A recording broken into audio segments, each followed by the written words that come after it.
कारगिल नामा लद्दाख की हालात हाजिरा की सच्ची तर्जुमान। सर, जिस तरह से नंबर गिर रहे कहीं ना कहीं 400 पार की उम्मीदें लगाई जा रही थी और लद्दाख में भी जिस तरह से बीजेपी काफ़ी पॉजिटिव थे कि इस सीट को जीत के निकलेंगे, तो कहाँ कमी रह गई? आपको क्या लगता है नंबर्स गिरने की वजह? ये एक तो हमारा कंटिन्यूस 10 साल लद्दाख से एमपी रहने पर और कंटिन्यूसली ये तीसरी बार जाना ज़रूरी था, लेकिन ऐसा हुआ नहीं। एंटी इनकम्बेंसीज तो जो कम्बेंट एमपीज़ पे लगते ही हैं, तो इस बार भी हमने सोचा कि ये डेवलपमेंट बेस पे नहीं हो रहा है। डेवलपमेंट जितने किए हैं उस बेस पे ना होकर जो नैरेटिव्स नेगेटिव सेट करने में कांग्रेस के लोग और बाकी लोग सक्सेस हुआ, तो लोगों को बेवकूफ़ बनाने में सक्सेस हुआ। तो अफसोस ये रहेगा कि लद्दाख के फ्यूचर के लिए जो गवर्नमेंट सेंटर में आ रहा है उनके साथ हमारा भी मैच होकर जाना बहुत ज़रूरी था।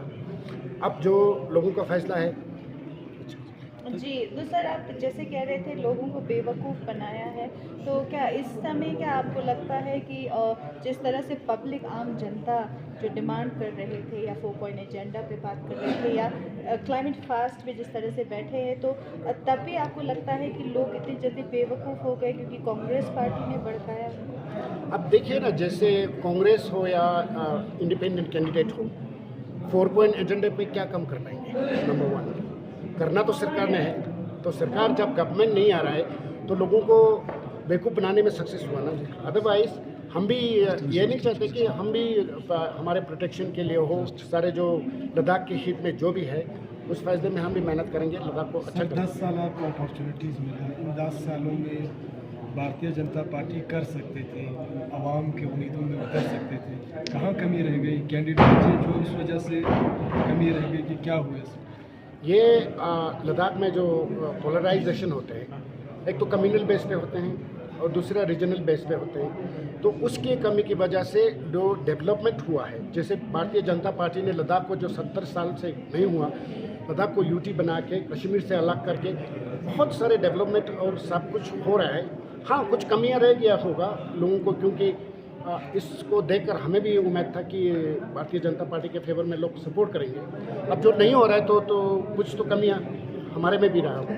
जी, तो जैसे सर सीसी जो इटाशी गैल्सन जी है वो काफ़ी उभरते एक लीडर है बीजेपी के, तो इस इलेक्शन में यानी एमपी इलेक्शन में जो पिछले जो कि आपके जो एमपी रहे हैं उनके जिस तरह के लोगों का नेगेटिव कमेंट्स रहा है या काम ना होने पे, तो उस वजह से भी आपको लगता है कि ये असर जो है इस इलेक्शन पे दिखाई दे रहा है? बिल्कुल दिखाई दे रहा है। इटाशी साहब के जो लास्ट वीक का कैंपेन था उसमें बीजेपी ने बहुत इम्प्रूवमेंट किया।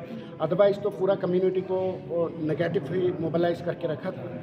तो टशी साहब के चेहरे को देखकर, टशी साहब की जो लीडरशिप के क्वालिटीज़ को देखकर बहुत ही अच्छी तरह लोगों का रिस्पॉन्स रहा।